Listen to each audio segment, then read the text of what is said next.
The worst part about betrayal isn't the pain. It's the confusion. That moment when everything you thought you knew about someone shatters, leaving you to wonder if any of it was ever real. I had that moment 6 months ago, watching my sister Amy systematically destroy everything I'd worked for, all while claiming she was a victim. I'm Charlotte Bennett, and this is the story of how my sister tried to ruin my life, not realizing I had proof of what she'd really done. Growing up, Amy and I were the closest of sisters despite being complete opposites. I was the quiet one, spending hours with my nose in books, dreaming of becoming an architect. Amy was the social butterfly, captain of the cheerleading squad, always the center of attention. We balanced each other out, my calm to her chaos, her spontaneity to my planning. "You're so lucky to have each other," people would say. Sisters who are best friends. And we were best friends through high school, through college, through the early years of our careers. At least that's what I thought. The problem started 3 years ago when we both ended up at Matthews and Stone, one of the top architectural firms in Boston. I was hired as a junior architect, having spent years building my portfolio and reputation.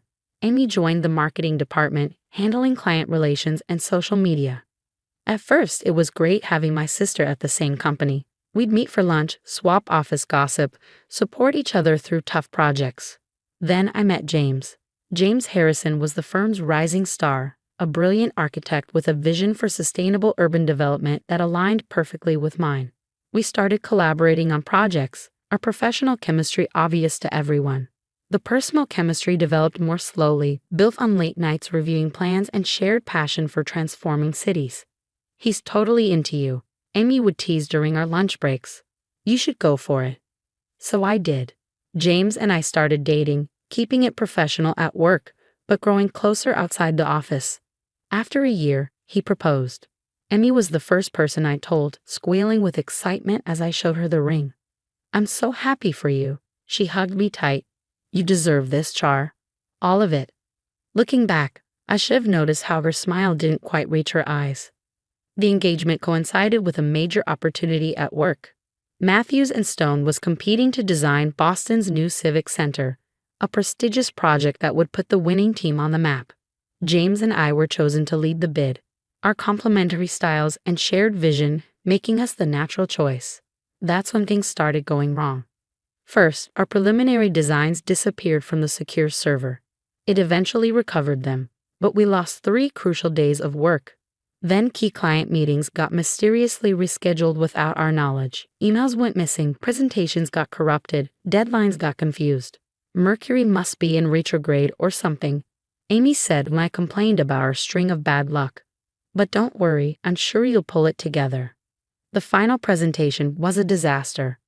Somehow, our carefully prepared materials were replaced with an earlier unfinished version. We looked unprofessional, unprepared. The Civic Center project went to another firm. James was devastated. I was furious. The partners were disappointed. And Amy was sympathetic, but there was something off about her response. "Maybe it's for the best," she said over drinks that night. "You've been so stressed about the wedding planning anyway. Now you can focus on that." The wedding. I'd almost forgotten how many strange things had been happening with that too. Vendors claiming they'd received cancellation emails from me.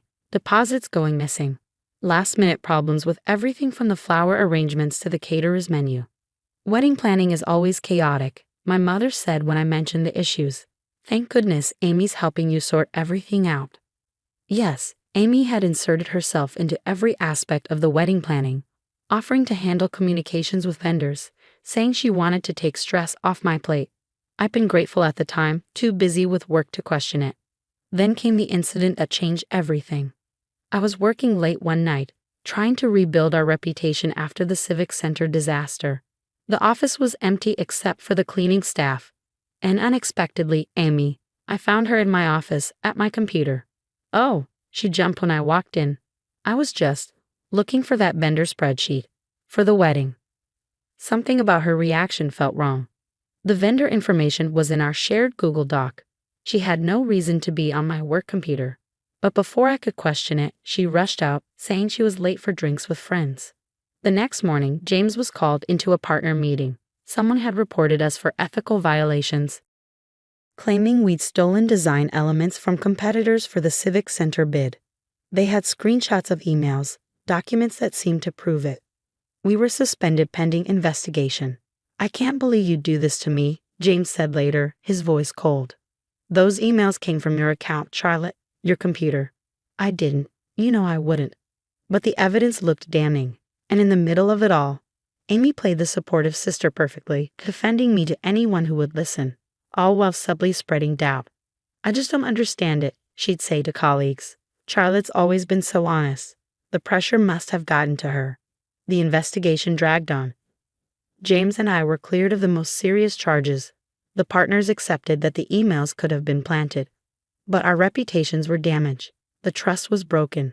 I need time to think, James said, removing his engagement ring. About everything. I went home that night to find Amy in my apartment, ostensibly bringing comfort food and sympathy. She hugged me as I cried, stroked my hair, told me everything would work out. Maybe James isn't the right one anyway, she said softly. If he doesn't trust you. That's when I saw it. A flash of satisfaction in her eyes, quickly hidden behind sisterly concern.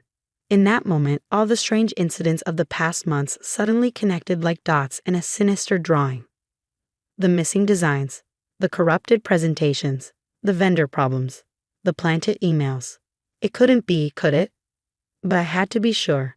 The next day, I called in a favor from Marcus, our head of its security. I'd helped design his house last year, a project I'd done on the side. Something's not right, I told him. I need to know who's accessed my computer, my emails, everything. Marcus hesitated. That's not exactly. Please, my career and relationship are falling apart. I need to know the truth.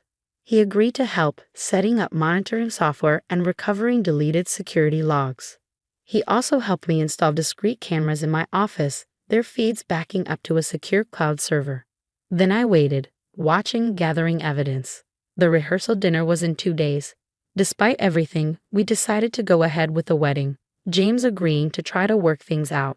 Amy had been particularly insistent about keeping the date. You can't let a little work drama ruin your special day, she'd said. Trust me, I have everything under control. Those words should have terrified me. But for once, I was counting on my sister's need for control, her compulsion to be the center of attention. Because I knew something she didn't, the cameras had caught everything. Every late-night visit to my office, every deleted file, every planted email. And more importantly, they'd caught her phone calls, the ones she made when she thought she was alone. The story they told was worse than I'd imagined. The security footage told a story so twisted I could hardly believe it was real. Hours of video showing Amy in my office late at night, methodically sabotaging my work, planting false evidence, making calls to project clients to sow doubt about our team's integrity. But it was the phone conversations that revealed the true depth of her betrayal. Everything's going according to plan, she'd said in one call, thinking she was alone in my office. Charlotte's career is in shambles. James is doubting everything. Soon he'll realize I'm the one he should have been with all along. Marcus had recovered her deleted emails too. Messages to vendors canceling services for my wedding, correspondence with competitors during the Civic Center bid, even a fake email account she created in my name to send incriminating messages. Are you sure you want to do this? Marcus asked as he helped me compile the evidence. She's your sister.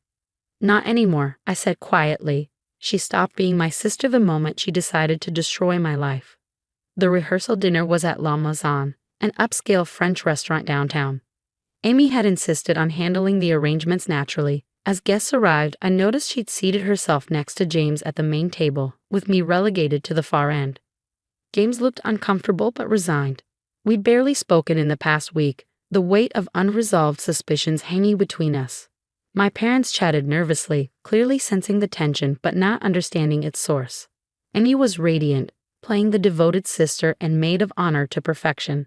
She even prepared a speech, she announced, something special she wanted to share with everyone. I let her start, let her stand there in her designer dress, champagne glass raised, all eyes on her, just how she liked it. I've known Charlotte all my life, she began, her voice thick with fake emotion. We've shared everything, secrets, dreams, even our workplace. That's why this is so difficult. She paused dramatically, pulling out a folder. But sometimes love means telling hard truths. I've discovered evidence that my sister, that Charlotte, has been lying to all of us. Gasps around the room. James went pale, my parents lip-stricken. These documents prove that Charlotte not only stole designs from competitors, Emmy continued, but she's been embezzling from our wedding fund, canceling vendors and keeping the deposits. That's quite a story, I said, standing slowly. Why don't we watch a movie instead? Before she could respond, I nodded to Marcus, who started the video projection we'd set up. The screen came to life with crystal clear security footage. There was Amy sneaking into my office at midnight, Amy deleting files from my computer, Amy making calls on her cell phone. No, this is Charlotte Bennett. I need to cancel my contract. Yes, keep the deposit. No, don't try to contact me directly. The color drained from her face as her own voice filled the room. James should have been mine. We had a connection at the office Christmas party last year. I know he felt it too.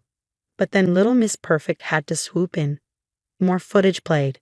Emmy sending emails from my computer. Emmy planting false documents. Emmy laughing on the phone about how perfectly her plan was working. Turn it off, she whispered. Why? I asked. Isn't this the truth you wanted to share? The room had gone deadly quiet. James was staring at Amy with a mixture of disgust and disbelief. My parents looked like they'd been slapped. I can explain, Amy started, but her voice cracked. Let me explain, I said, my voice carrying in a silence. You couldn't stand that I was succeeding on my own merits, that James chose me, that for once in our lives I had something you wanted and couldn't take. That's not. I never. Never what? Never sabotaged my career, never tried to ruin my relationship, never betrayed your own sister out of jealousy and spite. I played one final clip. Amy in my office just yesterday, practicing her rehearsal dinner speech, gloating about how this would be her masterpiece, her final triumph. I'd say your performance was brilliant, I continued as the screen went dark. But brilliance requires originality. All you've done is play the same role you always have. The center of attention, the star of the show. Only this time you went too far. The partners from Matthews and Stone were in attendance. My guests, though Amy hadn't known that when she planned seating. They looked thunderous as they approached her. Ms. Bennett, the senior partner said, I suggest you come to our office first thing Monday morning to discuss your employment status and bring your lawyer. James stood up, finally finding his voice. Charlotte, I am so sorry. I should have trusted you. Yes, I agreed. You should have. My parents were crying quietly in their seats. Mom reached for Amy, but she jerked away, her composure finally cracking. You always got everything, she screamed at me. The grades, the career, the perfect relationship. It wasn't fair. I just wanted what I earned. I finished for her. What I worked for. While you were partying through college and expecting things to be handed to you, I was building my career. While you were flirting with every man in the office, I was developing a real relationship. The only thing that wasn't fair was having a sister who'd rather destroy me than see me succeed. Security arrived, Marcus's final arrangement. They escorted Amy out as she continued to scream about unfairness and betrayal, her mascara running down her face. The aftermath was both easier and harder than I'd expected. Matthews and Stone launched a full investigation, eventually firing Amy and clearing my name completely. Several vendors came forward with recordings of her cancellation calls, and the missing deposits were traced to an account she opened in my name.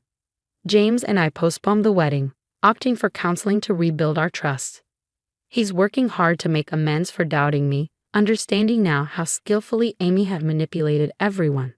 My parents, that's been the hardest part. They're in therapy too, trying to understand how they missed the signs, how their parenting may have contributed to Amy's sense of entitlement and competitiveness. We always said you were lucky to have each other, Mom told me sadly.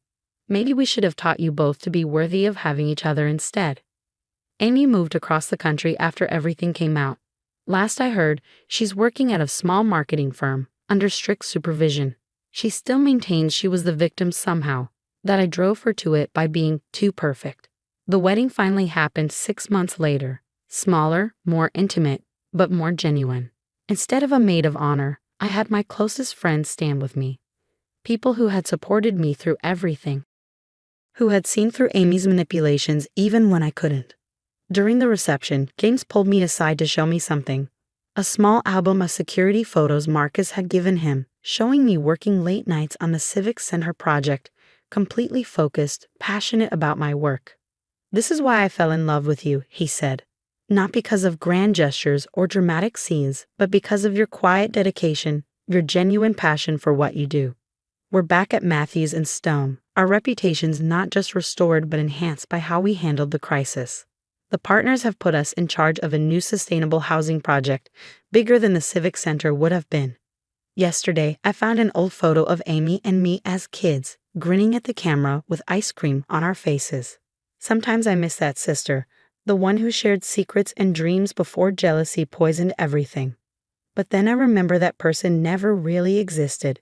She was just another role Amy was playing, waiting for her chance to steal the spotlight.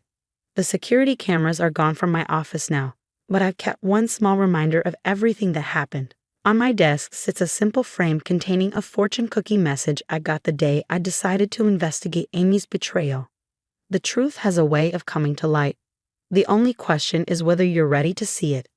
I was ready. It hurt, it changed everything, but it also set me free. Free from manipulation, free from false loyalty, free from the exhausting task of managing Amy's endless need for attention and validation. Last week, a young intern came to me for advice about office politics and difficult colleagues. I thought carefully before answering. Success isn't about defeating others, I told her. It's about being someone who can face herself in the mirror every morning, knowing she's earned her place through hard work and integrity. Amy never understood that. She was so busy trying to take what others have that she never built anything of her own. That's the real tragedy, not that she betrayed me, but that she betrayed herself, becoming exactly the kind of person she always accused others of being. As for me, I'm building things again, buildings, relationships, a life based on truth rather than competition. Sometimes the best revenge isn't about getting even. It's about getting better, about refusing to let someone else's darkness dim your light. The truth may hurt, but lies destroy. I chose truth. And in the end, that made all the difference.